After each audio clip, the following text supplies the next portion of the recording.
It's Thursday night, so we're back live on the Big Mountain, where we bring you a focus on the Big Ten, the Mountain West, and anything else you want to talk about. Hey, welcome to another live episode. This is our third week in a row. Had to shift here to Thursday night because of my stupid schedule for work. Yep. So thank you all for tuning in to the Big Mountain. Hopefully we get a couple viewers here. We know how it rolls. People are busy, and if you can join us, great. If you can't, it's all good. You'll get the episode later. It's Thursday night, March Madness. San Diego State's playing, hopefully upsetting UConn. I get it. We're going to get the San Diego State score, I think, on the bottom. Last I checked, they're doing pretty good here right before half. They might be at the half right now. So trying to get the Mountain West to represent, that would be a pretty awesome win if they can pull one off. I don't know if they can, but let's at least keep it close. Steve. Can we do that? Let's do it. Hey, let's start with the PAC. I know we're Big Ten, we're Mountain West, but we have dove into the PAC deep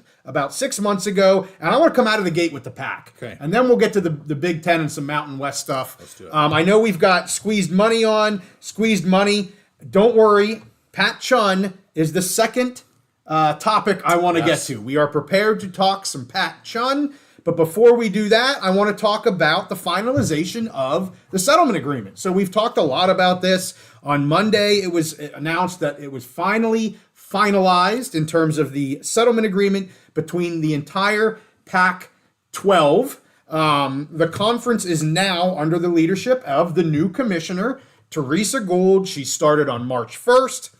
The 10 departing schools have agreed to have voting power for 2024, but will not attempt to dissolve the conference. That's pretty much what we learned out of our good old boy, Judge Levy, and his decision. You can't do that, departing 10. Right. So let's talk a little bit about what was in this agreement. We knew most of this, but a couple pieces that I want to make sure we talk about. The 10 will take all of their revenue for this year, except for $6.5 million each, which obviously equates 6.5 times 10. I'm not great at math, but I'm pretty good. That's $65 million, Steve. It's a lot of money. That's a lot of money. That's actually going to stay with the conference for now. And you say, yeah, well, the conference is OSU and WSU. It will be. But, for now, that $65 million is staying in the conference. And they will have, the departing 10 are going to have no access to any sort of future revenue. And there were some redactions here. So there's a few exceptions to future revenues. We don't know what those are. I kind of wonder, this is JY speculating, if maybe some of the NCAA basketball money isn't part of that redacted piece. But who knows? Yeah. Pure speculation. Yeah. I have absolutely no idea. The $43 million in net assets that sit with the PAC, plus the Pac-12 network, so that 43 does not include the Pac-12 network, will remain with the conference. Now, the part that I found the most interesting out of this had to do with dissolution of the conference. What happens if we dissolve here in a year, 2, 3, 4? What does that mean? Because everybody thinks, as of today, OSU and WSU has it all. And that's not exactly the case. And they get into that with the settlement here, Steve. The dissolution provisions of this settlement is that if the PAC dissolves prior to June 30th of 2026, all assets will actually be distributed amongst the 12 schools of the PAC as of today. So I found that interesting. I think a lot of people assumed, as I did, that in the end of this fiscal year, it's all OSU and WSU. Well, that's not the case. They got to hold on to things at least through June 30th, 26 for it to all be OSU and WSU. And honestly, that lines up with what we've been saying, that we thought these 2 years, everything that the PAC, the decision makers, the leaders have been doing is to build that 2-year bridge. And that gets us to that date where they can figure out, are we going to rebuild the PAC? Are we going to join another power conference? Are we going to merge with the Mountain West? So what are we going to do? And that lines up right with that 2-year time frame we've been talking about. And I just go back to that, and I know, I'm a broken record here, but Schultz, my guy Schultz, his leadership on this, it was questioned along the way. Yeah. And I think he's put the PAC in the best situation possible after a tough set of circumstances. Yeah, I hear you squeezed money. You're hoping Arizona wins to get the PAC-2 more money. We hear you. They've been doing well. Hopefully you saw an episode that dropped yesterday regarding PAC revenues and how well they have done here in the past week or 2 weeks. going from about 8 million to almost 40 million. And yep, if they win, it's going to be above 40 million. So here's to the Pac-2 and earning more money. Woo. So anyway, hey, also, before I wrap this up, welcome. We've got about 10 people on. Throw some comments in. We definitely watch them as we go through all of this. If you have anything you'd like us to hit on, we certainly love to give our opinions on it here tonight. The last thing I just want to say about the settlement here is that after the June 30, 26 date, OSU and WSU does have full control of all assets and revenues for the PAC brand, the PAC conference at that time. OSU and WSU both stated, their presidents both stated that they were pleased to finally finalize this agreement. Who wouldn't be? They have already moved on trying to figure things out into the future. There are also rumors that CW is nearing finalization to be a broadcast partner with these schools. Yeah, the things I was seeing today, the chatter is it's basically a done deal. I don't know if they've announced the official deal, but it sounds like it's a done deal for that. And I'll just say, just again, the PAC, good job making, how's the phrase go? Chicken salad out of chicken shit. So you've used that before. Have I? Okay. I think it's disgusting. Oh, okay. But that's okay. Let's move on. We've talked about the good. And I know you've been cheering on Mr. Schultz, President Schultz, for a while. Revenue looks really good for them. Operationally, though, Steve, some massive hits here recently. So let's get in to Pat Chun, and he's moving on from Washington State to the University of Washington. Anytime over the past 6 months, when President Schultz was in a courtroom, his right-hand man was sitting beside him, and that was Pat Chun. Yep. And, I read some of the comments here. I'll go over some of this from Schultz. He's gutted. And I can only imagine how that man feels. Because he's gone to war, and he's still in a war to some degree. He's kind of coming out the other side. But things happen. People move on. You've got to make, as a personal decision and a family decision, you've got to do what's right for you. Mm-hmm. I'm going to focus a little bit more in my comments on Washington State and where that leaves them. No knock on Chun at all. He clearly knows what's happening right now. Everybody really knows what's happening right now. But he was introduced actually today as the new AD for the University of Washington Huskies. This is after 6 years being at Washington State. Yeah, and I'm pretty sure that move was made possible by the opening at Washington, University of Washington, which was basically their AD moved to Nebraska, another, one Big Ten school to another. And here's the thing. Yeah, it's sad. I'm sad for Washington State. I really appreciate their fans and their program, what they've tried to do. Yeah. I think they'll move on. I trust Schultz in hiring another good person. Might not be his best buddy, his war buddy like Chun was. But I trust him to make a good hire. And honestly, it's just the reality of modern college football right now. If anybody doesn't understand it yet, there is a Power 2 and there's everybody else. The Big Ten and the SEC, those are anytime, it's not a lateral movement. It's an upward movement. Absolutely. To go. Anytime you can go to a Big Ten school or an SEC school, you're going to have more resources, probably a higher salary, just more to work with. And we're going to continue to see, we've seen that trend. I mean, we saw Oregon State lost their coach to Michigan State. Yeah. So the PAC's already seen that, but we've seen that all kinds of different places.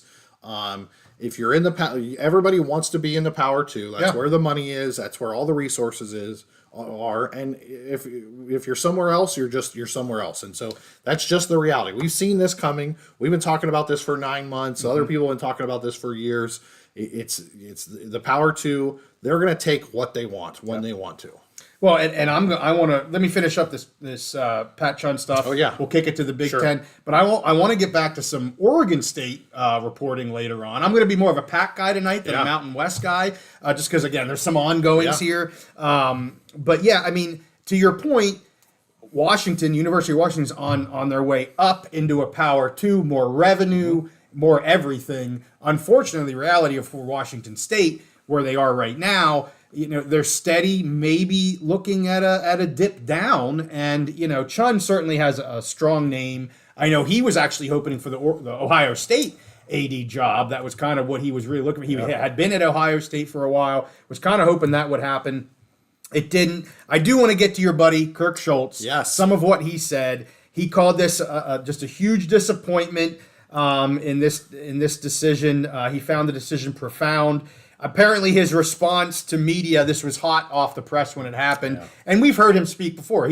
He's okay to cuss every so often. And his exact, apparently his exact wording was, no effing way. Yeah. Like, no effing way this just happened to us, right? The hits keep coming. The hits keep coming. He's very upset with the timing of the decision. Sure. Of course he would be. And as I said, he was his right-hand man through this whole craziness of the PAC debacle.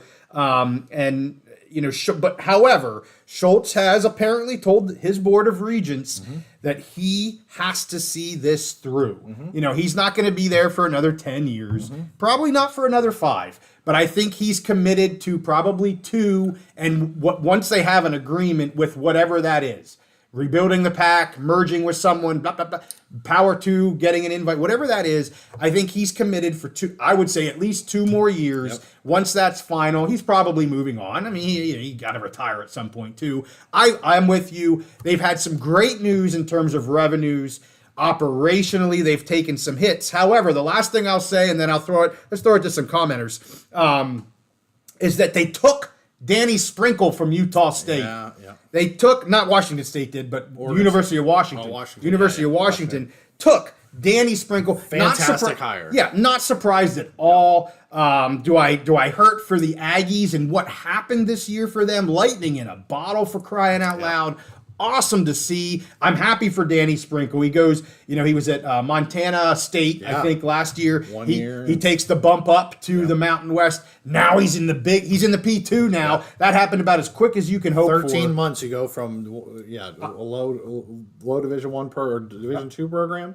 Yeah, to a Power 2 program. Absolutely. Were they Division 2 or are they FCS? I can't remember. Anyway, I think they're FCS. But anyway, point taken. Yes. And I'm a Danny Sprinkle fan. Yes, this is the type of stuff that gets you excited about a coach. I'll be following the Huskies basketball program, and I'm anxious to see how many players he takes with him, because he took Brown, he took Osabor with him from Montana State. I guarantee you they're going to Washington with him. 2 fantastic players. I know we're not going to talk basketball. We did that too much on the last one. And so if you can add anything and then take it to the Big Ten. And again, that's just part of the reality, like we've already talked about. If you are not in the Power 2, this is what's going to happen. Like, you just have to accept. So if you're a fan, if you're a Mountain West fan, if you're even a Big 12 fan, ACC fan, the MAC, any of those other conferences, you have to know at any time that if your athletic director, your coach, your quarterback, anybody gets an opportunity to go to the Power 2, they're going to do it. 9 times out of 10, they're going to do it. That's just the way it is. I think Genetics said something in here. I was just going to say that. Yeah, more NIL, it's more money. It's more NIL, like he mentioned, and just more resources in general. It makes your life easier. More money, more problems, right? That's the story. More money, more problems. Biggie Smalls, everybody. Yeah. Anyway, but not if you're an athletic director, because I mean, that is your. We say recruiting is the lifeblood. Well, how do you building a bigger recruiting staff, having an NIL? We've talked. How many episodes have we talked about NIL? I know, and how important it is to recruiting. I know. So it's that's just resources. But time out for a minute. Okay, we're getting to the Big Ten. All right. I want to say 2 things. Okay. Halftime score check. I think it's halftime. 31-40. Ooh, it's getting a little single digits. Let's keep it close. Let's keep it close. And then Squeeze Money, who is a Washington State fan, says, not surprised that Chun would leave for a Big Ten school. Certainly, he understood the past at Ohio State there, and that he would be looking for that. But again, dang. To move to the rival sucks. Yeah. We feel for you, Squeeze Money, and we appreciate you watching. Hey, I know we got almost 20 people on. We see some stuff from Squeeze Money. We see some comments from Genetics. Thank you, Genetics, for coming back on 2 weeks in a row from you. That's fantastic. Anybody else, say hello in the chat. We'd love to know who's watching. Ask some questions on here. We are going to move from the PAC to the Big Ten, and I want to come back to the PAC then. So let's go to the Big Ten, Steve. And so, if anyone hasn't known what's been coming for the last couple years, so this Power 2, they haven't been following Genetics on Twitter, because he's been telling everybody this is what's going to happen. They're coming down to the Power 2. So anyways, moving forward, talking about the Big Ten. What I've been doing these live episodes is I've been talking about 2 Big Ten teams each week, just kind of giving some just brief, just kind of delving into each of the teams. We already talked about Washington and Oregon. We talked about USC and UCLA. Kind of introducing them to the conference. I want to go back to the big two. Okay, Michigan and Ohio State. I hate them both. No, don't be kidding. They're Wait a minute. They're what drives the bus. They drive the bus in the Big Ten. Okay. So I want to talk about them. I want to talk about their quarterback battle. I mean, that's the biggest question mark on both of those teams. Absolutely. They just keep reloading. The talent on those teams is just amazing. They're just going to keep reloading. I'm anxious to hear what you said about Ohio State. Yes. It's a battle? Yeah, I thought they were done deal. Well, let's get to that. Okay. Let's get to that. Okay. Who are you starting with? So I'm going to start with Michigan. Okay, I'll wait. So I'm going to kind of go in order of just what makes sense to me as the more likely candidates. Okay. So I'm going to start with Alex Orji. He came in. What? Alex Orji. Okay.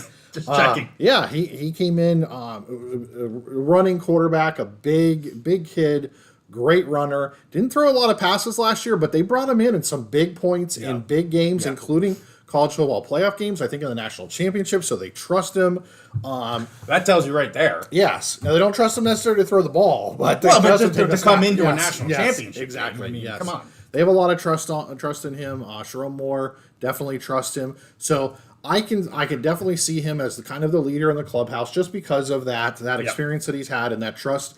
And honestly, with Michigan, their roster, even though they've lost some people, their roster is so good. Yeah. They could just probably plug him in and be a 10-2, 11-1 team, probably get a playoff spot, run the ball, let him run every once in a while, throw it when he's comfortable, put in some plays that he's comfortable with. I mean, last year, it wasn't like JJ wasn't throwing 30 or 40 times a game. Yeah. He was throwing every now and then when he was comfortable. So I think Alex Orji is the most likely person. They do have Jack Tuttle on the roster. I think he's been there either 5 or 6 years. This might be his 6th year. He's never won the job. I don't even know if he's been like the primary backup at any point, but he's been there. He could be a coach on the field. They got Jaden, I think his last name is Dengal. He was a big recruit that came in there. He's a big kid. I think he's like 6'4", 6'5". Okay. Big pro-style quarterback. Mm-hmm. If they wanted to go back to that, which is kind of what Jim Harbaugh did when he first came there, was really run that pro-style offense, full back, hand the ball off, play action pass. This guy would be a prototype for that, but we really haven't seen him much. And then the wild card here is Jaden Davis, true freshman, big-time recruit. I know Penn State was trying to get him. Michigan landed him. I think, originally he wanted to go there and play for Harbaugh, get developed there. But he's there, really talented. I'm going to say he's the wild card. He's probably not the guy this year, at least to start out. Okay. Maybe if the season starts to kind of go south and they want to get him in at the end of the year for some experience, whatever. So he's the wild card. Lots of talent, but no experience. And probably more of a developmental project. Okay. You have any comments on that, on Michigan's quarterback situation? I just don't- on Michigan in general. Well, I do have comments on Michigan in general, if you're willing to take them. Let's hear it. I want to know what you think about Michigan in general. I mean, so the way their roster, I think they could just run on autopilot and win 9 or 10 games. I mean, that's just their roster. Now they do. So last year they started out with a really, really easy schedule, pretty much. Well, this year it's a little bit harder. I think they got Texas right out of the gate, maybe game 2 or 3. You got to be kidding me. No, that's fantastic. That's a huge game. They have a much harder schedule this year. So they might be almost as good as last year, but possibly lose 2 or 3 more games. They didn't lose any games last year. Yes. So they could be very close to what they were last year and still go like 9-3 just because of the changeover. But still, I don't expect a lot of drop off. They could easily, if they plug in a quarterback in there who has some success, they could easily be back to where they were playing with, against Ohio State in the game at the end of the year for that position to be in the Big Ten championship. Okay, all right. Well, I appreciate that. We weren't going to talk overall teams here. Yeah. But I've been wondering your thoughts on Michigan, at least very early on in this. And to me, 9-3 would be a drop off. I mean, it is from what they've done the last 3 years. Yeah, but that's a little bit better than what they did the 7 years prior. Good point. So. Well, and with that, I want to say hello to Big Mama, and I want to say hello to AlohaNate. AlohaNate, thank you for being on. I've got you down here with a comment that you made at our 2 episodes ago, and we are going to get to that about the Mountain West. I really appreciate that. And Steve and I will kind of have a little back and forth on that comment. I don't know if he even knows what it is, but I know what it is. So you want to get to Ohio State next, which is the quarterback situation I want to hear about. Yeah. What do we got? So here's the thing. There's a lot. We've talked extensively about Ryan Day and the pressure that he's on. Yep. You know, you've said you thought he was one of the best offensive minds and a really good coach. I think he's one of the best play callers in the game. But we also said, you know, he was kind of handed a Ferrari, and it basically has just kind of kept it cruising. He really hasn't won any races since he got the keys to that Ferrari. So this is a make or break year for him. I mean, he's good with quarterbacks in general. He has a good reputation of developing quarterbacks and having a great passing offense. There is a lot of speculation that Ohio State this year, instead of going to that high-powered finesse passing game that they've used, because they've been getting their butts kicked by Michigan physically, they want to go back to more of a power run game. Which is really, you know, Urban Meyer, people think of him like high-flying offense, but really what Urban Meyer ran there was a power spread. It was dependent on power backs and running quarterbacks. And they did have they've had some good wide receivers this last 3 years, lots of 5 stars on the team. But what has that really gotten them? When the games are on the line against Michigan and they need to get that first down, you know, have those 5-star quarterbacks come through for them? No, the Michigan running backs, the Michigan offensive line. So there's a lot of talk that they're going to want to go to more of a power run game. But I really do think that the most important position is the quarterback, okay? Yes. They need a quarterback they can count on in these pressure situations, but they also need somebody who maybe can be a dynamic runner or at least provide that threat. Kyle McCord was just not that guy. Right. I think he took way too much heat from the Ohio State fan base than he really should have. Just they were nasty to him. He got death threats and all kinds of stuff. But he was not that guy that they needed.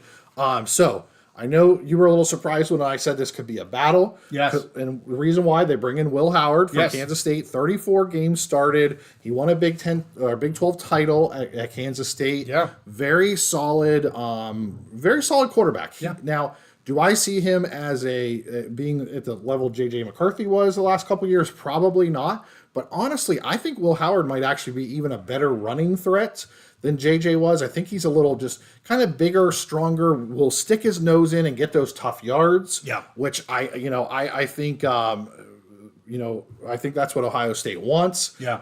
And certainly he's not going to be back like some of the Ohio State quarterbacks from the past that were just dynamic runners. Yeah. But I really think they're trying to emulate what Michigan has done to them the last 2 or 3 years.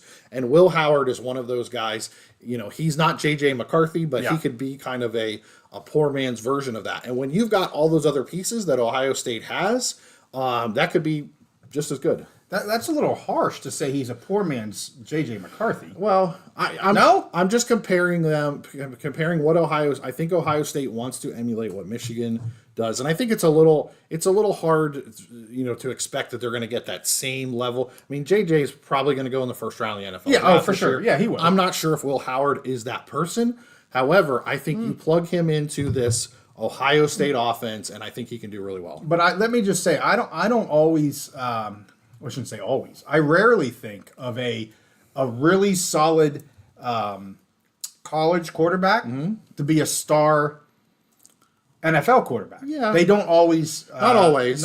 And it depends on the system you're running. Right, for right. sure. Absolutely. I get all that. Yeah. But, well, that's interesting. I mean, I am, and I want to go back to a comment that Genetics said, the Michigan-Ohio State rivalry is heating back up. And it's almost like, Michigan was trying to pop through that. Now they have. Yep. And Ohio State has to try and one-up Michigan now. Yes. And it's fun to see. I know you're a Penn State guy, and you want to pop in there too. I get that. Shout out to Joey. Shout out to Jared. We got 2 Ohio fans, OHIO. I know you love that.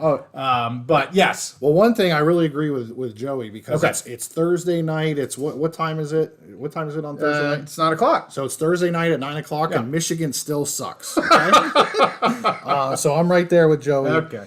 So anyways, let's move Joey, forward. you missed Michigan because we just talked about it. And that's maybe he heard Michigan. I don't know. I don't know. But let's move forward with the Ohio State, the quarterback battle. Will Howard, I think, is that guy that Ryan Day wants him to be that. He wants him to be a dependable passer, but also that guy that can put his nose stuff his nose in there, get that first down when they need to get that drive to get a first down late in the game against Michigan, to convert in the red zone, whether using his legs or his arm, whatever. I think they think that Will Howard is that. Okay. But when you bring in the talent that Ohio State brings in, and they're under the pressure that they're not just going to rely on that. So there is going to be a battle. So the second candidate I have on here is Devin Brown. Okay. The thing about him, I mean, he's been with his staff, he's been on the team. You know, he was in a battle last year with Kyle McCord, but here's the deal: he couldn't beat Kyle McCord last year. So does the staff really have a lot of confidence in him? I don't know. We'll see. But you know, he has his name in there at least. And then going down, there's two wild cards here. One, Air Noland, really highly recruited quarterback. Ryan Day brought him in, has a lot of confidence in him.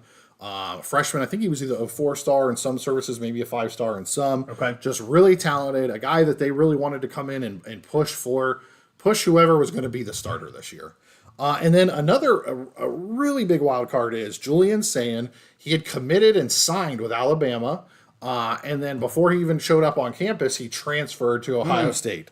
So former 5-star, incredibly talented. I'm sure NIL played a part, and I'm sure Saban leaving Alabama, and then you can go to Ohio State. All those receivers play for Ryan Day. Right. He's a wild card there, and we've seen that happen before with Ohio State, where you don't know who's coming in, and then they bring somebody in that you weren't expecting, and that guy lights up the scoreboard. So. I'm going to say probably 70 to 80% chance Will Howard is that guy. Yes. I know you were a little surprised that I said it could be a battle. Yeah. But I really think they're going to open this up to a competition because Ryan Day he needs to beat Michigan. Oh, for sure. He's not going to just sit back on his laurels. Well, I would just say, so you just went over frankly, the top two teams in the Big Ten. That may hurt you, but I'm going to say it. So you just went over the quarterback rooms. Yes. If you had to say which had the stronger quarterback, not who's the starter, not who has the stronger quarterback room. I would say, as of right now, I would say definitely Ohio State. I don't think it's close. Okay. I think Will Howard is basically really should be looked at as he's a plug and play starter on almost every team. I would assume so. I think he can do what they want to do. 34 career games started. Has already won a title. We talked about this before. One of the best indicators for success as a college quarterback is how many games you start. And the guy started 34 games. And then just nothing but talent behind him. Not a lot of experience behind him, but 3 really talented guys. A lot of stars. And there's time enough if they can get Will Howard to take them through this year. Right. There's time to develop those guys. So I think they have a better plug and play starter. Yeah. And then I think their depth as far as talent is also higher than Michigan. So I think no bones about it. Ohio State better quarterback. And when they got Howard in the transfer portal, perfect. We like to use the word bridge around here, but perfect bridge between where they were, where they want to go. Shout out to Jared Jones. He says Sayin will be the starter in 2025. Is Howard that bridge to get to that? Very well could be. It makes a lot of sense. Yeah. I'm sure that's what Ohio State fans want. I'm sure that's what Ryan Day would love to see. Sure. They spent a lot of money, I think, on Will Howard, bringing him in. Yeah. And they probably spent some money on Julian Sayin, getting him to transfer from Bama. So I'm sure that's what they're hoping for. And it makes a lot of sense to me. They got to do it now, though. Yeah. I mean, I've said that before. They've got it. Well, I shouldn't say they. Ryan Day has to do it now. Yes, yeah. So I have one last note on the Big Ten. Just wanted to talk about there's teams that are having their pro days. Washington Huskies had their pro day. Yeah. Michael Penix was throwing. I didn't get to watch it. I didn't get to see a lot, but I was kind of following some of the notes on Twitter.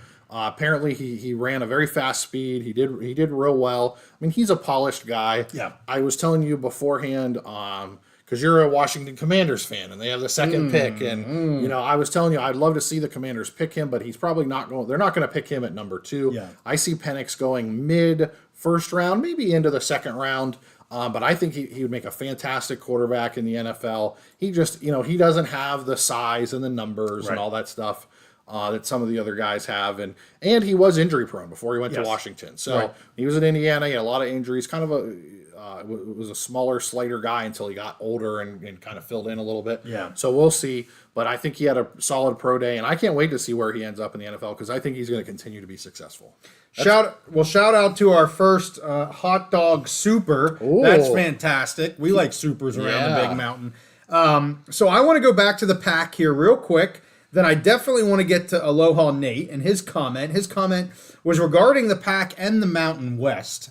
So of course I've got to get to something about the Mountain West in here. Oh, we got another Skins fan. Yeah, Skins. And he and he says Drake May. That's what I've been telling you. I think they either take Drake May at number 2, which I think would be a great pick, or I could see the Commanders, the Skins, whatever you want to call it. Hail to the Redskins, whatever. Absolutely. I could see them trading back into that middle of the first or back in the first, getting some extra picks and still being able to take Penix, who might be the guy they like. Hey, Jared Jones, welcome to the Mountain. I don't remember seeing any of your comments before. Thank you for being here. And yes, you know what I saw? I know we're college football, but I saw that there's some interest in bringing back the Redskins name from some Indian tribe something. I wouldn't put too much stock into crap. Okay. Anyway, so I want to get to a little bit of reporting from Wilner here if we're ready to move to a new subject. Yeah.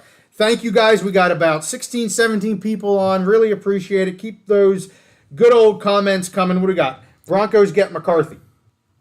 It could be. I think he'd be a good fit playing in, what is his name? He was the coach of the Saints. Sean Payton. I think he'd be a good fit in there. He's used to Jim Harbaugh is kind of that like weird personality, a disciplinarian, hard-nosed guy, old school guy. Yep. So, JJ playing for him the last few years, I think he'd slide right into playing with Sean Payton, and they need a quarterback. So I could see that. Ohio State people love saying. Yeah. At least the two that we got on this chat right now. So let's get to some reporting on Stanford and Oregon State, mostly Oregon State. But there's some new Wilner reporting who I like to follow. He does a pretty good job out there in the West Coast. And he states that Stanford would have been able, I guess this is coming from somebody within Stanford, would have been able to live with taking some Mountain West schools to fill a conference. However, they did not have a viable home for their Olympic sports. And that's something you have said over and over and over again. We could focus on college football here, and we're going to continue to focus on college football. But you've every time Stanford's come up on our show, you've often almost every time brought up their Olympic sports. And that's really the issue for them, I think, overall, in terms of what's available to them, leftovers, if you will, on the West Coast, and where can they find homes for their Olympic sports. And that's I threw shade at Cal and Stanford a while back, and I'll continue to do so. Yeah. But that is a very valid, realistic concern from Stanford is their Olympic sports, which are absolutely phenomenal. And I see it more from Stanford, and Stanford's a weird duck. I mean, they don't value sports. They don't value football. The Ducks are in Oregon. Okay. Stanford's a weird tree. They're kind of a funky tree. I mean, they're Charlie Brown tree. Yeah, they don't value football at the same level that a lot of other major programs do. Yeah. And they've had successful football programs, but yes, their Olympic sports are great. And I mean, they can say that, and I'm sure that was part of it. Yeah. I mean, Stanford, their volleyball team plays all around the country. Like a lot of their Olympic sports were already playing national schedules, so for them to play in the ACC, probably not a big deal. I don't think Cal has much to hang their hat on, other than hey, we're the little brother of Stanford at this point. We're gonna go with them. Well, that's true. But yeah, I could see that with Stanford. Hey, massive shout out, Jared Jones. Appreciate you for what is it? Is that a super? We're new to this. I don't even know what that is, but whatever it is, it's fantastic. Yeah. So thank you very, very much. I think he did that because I said it's 9:00 and Michigan still sucks. Okay, well, we can say that again. We can say that all night long. But yes, so thank you very, very much. And I'm seeing some love from Penix from both Jared and I believe it was Joey, or was it I don't know, a couple people giving some Penix love, and I completely agree. I am super, super high on Penix. Whoever gets him is getting a great quarterback. I hear you about injuries, and you never, wild card for any player. I mean, Lord knows as a Skins fan, RG3, hello, but I love Penix as well. Can I say something crazy here? You can say whatever you want. Out of all the quarterbacks in the draft, the talent of Caleb Williams and the really good talent of Drake May, the one quarterback that I have the most confidence in going to the NFL and being successful, maybe not as high of a ceiling, but just being a successful NFL quarterback, I have the most confidence in is Michael Penix. Because he can throw the ball like none other. And he's mature. Caleb Williams is one of the most talented guys you've ever seen. He's kind of a head case. Yeah. You know, Drake May, I like him a lot. Super talented, has everything that you want in an NFL quarterback, but he was a little inconsistent at UNC. Was that a problem with UNC or what? But the guy who I'm like, I know he's going to be successful is Michael Penix. For sure. I hear you. Well, let's get to Oregon State. So Oregon State also questions the lack of just overall sports reporting I should say. Also questions the overall sports programming of the Mountain West. Fair enough. I get it. Fair enough.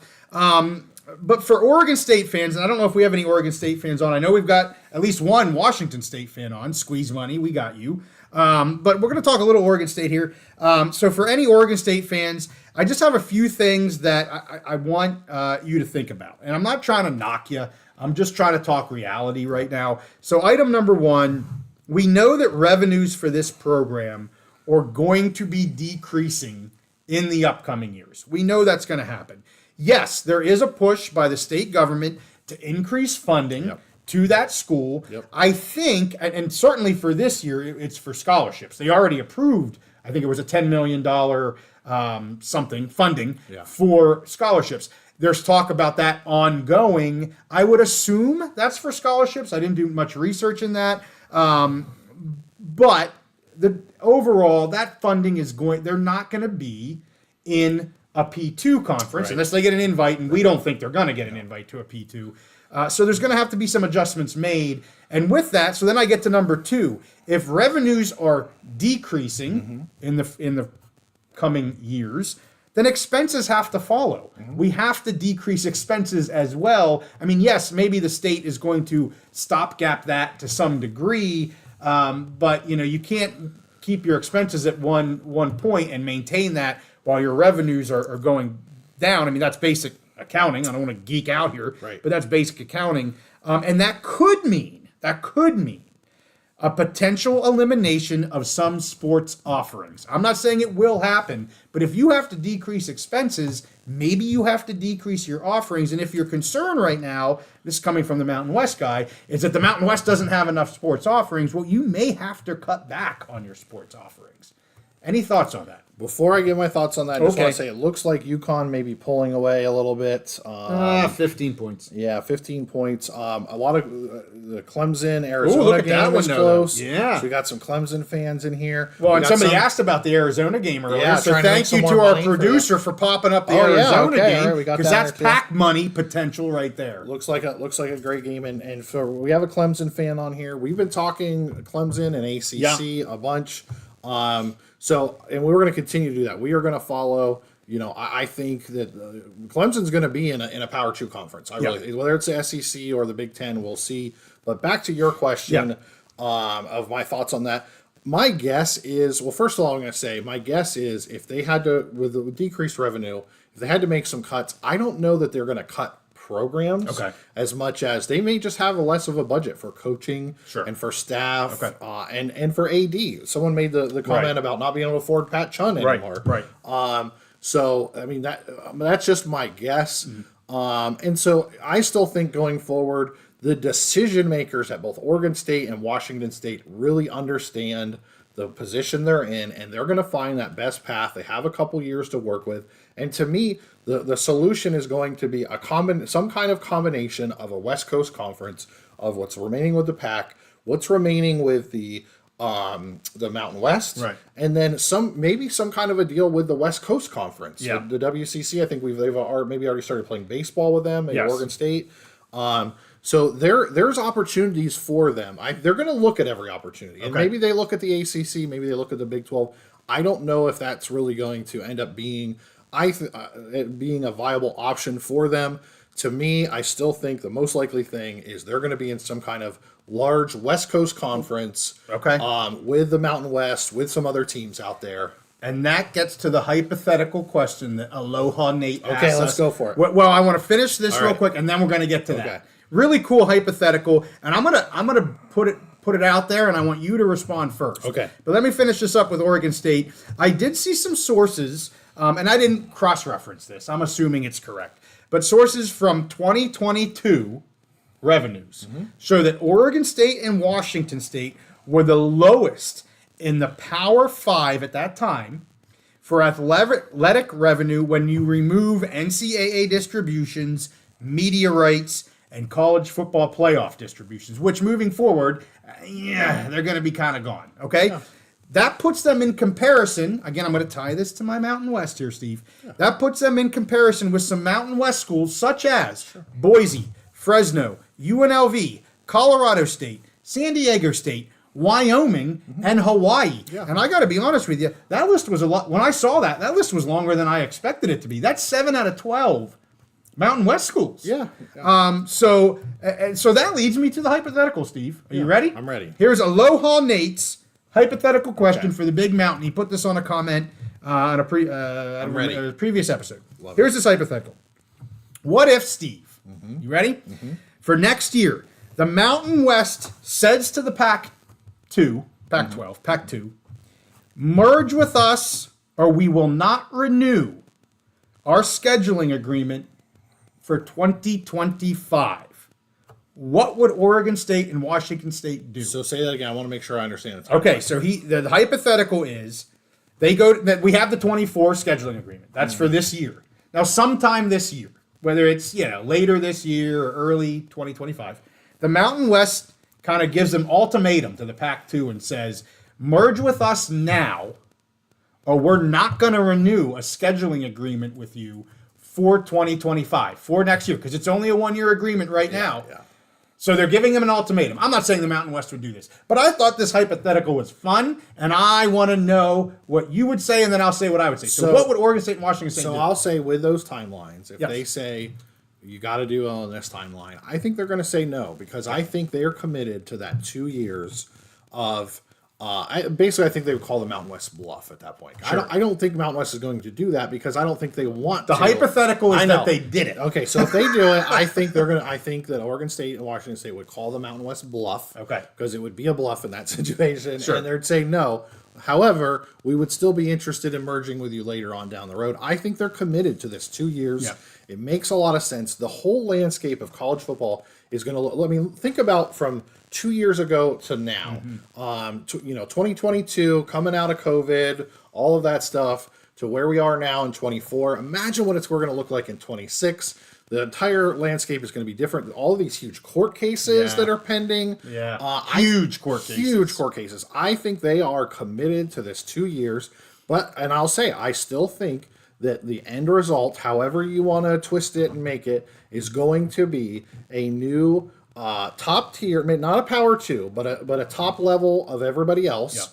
Yeah. Top tier conference on the West Coast of the Mountain West members, the P2, and maybe a couple others that they can poach. I think there'll be something like that is the most sensible result.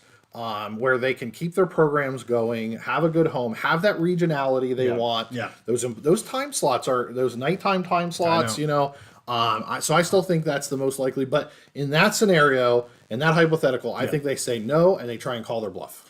And unfortunately, Steve, we do this too often on the Big Mountain. I agree with you. Yeah. I think they would say no to that, and there's multiple reasons why. Financially, for them, it just does not make sense for 2025. Right. For 2026, maybe it does. But the bluff isn't, I should say, the hypothetical isn't as strong in 26 as it is in 25, which is why I understand why AlohaNate asked this question. Yeah. I think it's a great question. But I agree with you. I would say they say no thank you for multiple reasons. A, we started this episode about revenues and the finalization of the agreement. They need to get to 20, and they got to get to 2026, so they're not sharing anything. Yeah. And along with that, they have protection right now of the liabilities of these lawsuits because of the other 10 schools and the settlement that they have. Exactly. They have massive financial gain to not do this hypothetical for 25. 26 is a completely different story. I really appreciate AlohaNate, because when I saw that, I'm like, that's a really good question. I gotta think about this. But I think the finances are far too strong for Oregon State and Washington State in 25 for them to take that offer, call it a bluff or whatever you want to call it. I'm going to call it a legit offer. And I also agree with you, the Mountain West isn't going to do it. Yeah. They're not going to do it. There's items in, or there's wording in their agreement that they can negotiate. Yep. And I truly believe Washington State and Oregon State and the Mountain West will negotiate something. Yes. Yep. Does that actually produce a merger? I don't know that. But do I believe they're actually going to try in good faith to get somewhere for a Power 5 Western Conference? I absolutely believe in both Navarez and Schultz and Gould and Murphy, and that they're going to give it their best shot. It may not produce any fruit, but I think they'll give it a good shot. You and I are on the same page. And it's a cool hypothetical, though, because the best hypotheticals are the ones that you don't want to answer because they make you uncomfortable. So it was great for the discussion. I appreciate the question. Just a cool topic. And it looks like Clemson's taken a 5-point lead late in the game. Oh, that's disappointing. Is it? Oh, yeah, for money purposes, yeah. I'm doing PAC tonight, so for me, if I'm a PAC fan, it's disappointing. Yeah, I understand. I don't have any skin in the game. I really couldn't care less. I know Big Mama 69, which is a great username. Big Mama 69. But anyway, I know that person loves Clemson, and they are, look, let's go, and won. Apparently, they're watching the game, and they're pretty happy about Clemson winning this game. Yeah. So anyway, what do we got here from Squeeze Money? We got interesting question. Always wondered about that. Yep. The rest of the video. Yep. I appreciate it, Squeeze Money. Thanks for having you here. We got 20 people on. Steve, what do you got next? We got any other comments we need to talk about? What's Genetics? Can I have permission to take that topic to Twitter? Absolutely, Genetics. Take it to Twitter. Hey, you know how we roll. Link the video. Keep the conversation going. Keep the conversation going. It's a great thing. And again, last time I'm going to do it. That came from AlohaNate. He was on here earlier. I don't see him anymore. I hope he heard our freaking answer because he's the one that asked the question. I hope so too. I don't really have anything other than I do want to tell everybody I'm real excited. Before we came on, we recorded. We did our deep dive. Yes. Oh, good point. Into the FSU lawsuits. Went through the whole 3.5 hours of the hearing. Both of us watched the entire thing. I tried to make it through a second time. But when I got to the motion to seal, I just couldn't make it through. But it was a great video. I hope everyone checks that out for sure because it was very interesting, great topic, a lot of fun to do, and I'm sure we're getting that out soon. Well, and I gotta say, I don't see any AlohaNate's still here. Great. Hey, if you have any thoughts on our answers, please let us know because you asked the question. What is your thought on the 25 hypothetical that you gave us? Maybe you disagree with us. If you do, let us know why you disagree. I think it's a great question, a great topic. But I want to say, go ahead. So I'm going to guess AlohaNate is a Hawaii fan, Hawaii Rainbows fan. I'm just going to make that assumption. I don't know why you would assume that. Yeah, well, yeah. Are you? I don't know. I know he's been with us for a while. Okay. We've had AlohaNate with us for a while.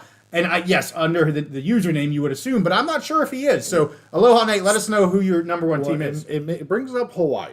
I want to just you want to talk Hawaii? I want to talk Hawaii real quick. Just okay, all right. Thought on that. Yep. I've told you before that's the one team that I question if they merge, taking them into maybe a newly reconstituted Pacific Coast Conference or whatever, or PAC, whatever. However, I've been thinking about it more and more.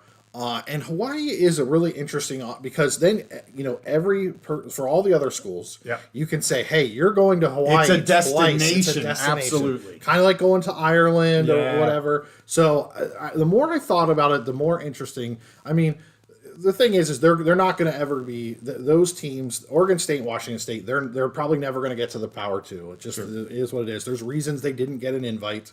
And the Mountain West is never probably going to be at that same level as the Power 2. But combining, I really think they could make a really good, viable conference. And the one team I was ready to leave out was Hawaii. And as I thought about it more and more, I think that could be an interesting destination where the other teams could recruit and say, hey, Hawaii's in our conference. That means you get to go play in Hawaii 2 times in your 4-year career. As a 20-year-old, who the heck doesn't want to go to Hawaii? Exactly. I'm with you. AlohaNate, he asks, He asks, who would Ohio State and Washington State play in 2025? I think we both agree that it's going to be an extension of the scheduling agreement. Yep. We think that, at least for now, we think that OSU and WSU will have the 24 and 25 football season with the Mountain West. We think that will get extended. I think it's a win-win for both. I get the hypothetical, but to me, it's going to be an extension. Yeah. So I want to get back to the FSU. Okay. Topic. Yes. So I don't think we have any FSU. If we do, they haven't commented yet. People on. We had a great FSU contingent in episode 2. I think thanks to genetics to some degree. But yes, we can do the deep dive. It'll come out on tomorrow on Friday, and we really get into the hearing. I think, Steve, as we're getting into both Clemson and FSU, and we're now getting into hearings, I think it's going to be tough for us to do an update on every single filing for every single case. It just gets a bit much for a while. If there's huge news, we're going to do it. I think at this point, maybe we're going to focus more, because there was an update today. Yep. FSU put out an freaking update today. Yep. It's just too much, especially with Clemson, and we want to focus on the Big Ten and the Mountain West. We've done a ton on it. We're not going to ignore it. We're going to stay on it. But since we're getting into court cases, that's going to be our focus. These nitpicky pissing match filings, if you will, word here, word there. I'm not sure we can continue to do that and have any sanity. But anyway, yes, we have that coming out tomorrow. So okay. I'm looking forward to it. We had a great discussion. We did, Absolutely. Like you say, we did it right before this. Phenomenal discussion. And we'll be doing that. Oh, he lived in Hawaii. AlohaNate, he lived in Hawaii. But he's just a West Coast football fan in general. You're in the right place. Yes, love it. Welcome. Stick with us. And genetics has to tell the kids goodnight. We totally get that. Yeah. Been there, done that. Been there, done that. Got the T-shirt. Yeah, I got the T-shirt. Yeah. So with that, I'm out of topics. You got anything else, Steve? You want to wrap it up? I'm ready to wrap it up. All right. Hey, with that, we thank you guys for tuning in. We got up to about 20, I think, overall. Really appreciate all of our fans here. I do want another quick shout out. Got to keep our original Steven's back on. He said hi to us. Always got to do a shout out for Steven. Really appreciate him. He's our original, as we said, number one. OG fan. OG fan. So we appreciate that. And Squeeze Money, good to have you back. Always good to see you on here. We got to get Trailhead Club. Yes, Chris. We haven't seen him recently, so got to get him back. Maybe he has a third YouTube log. He may.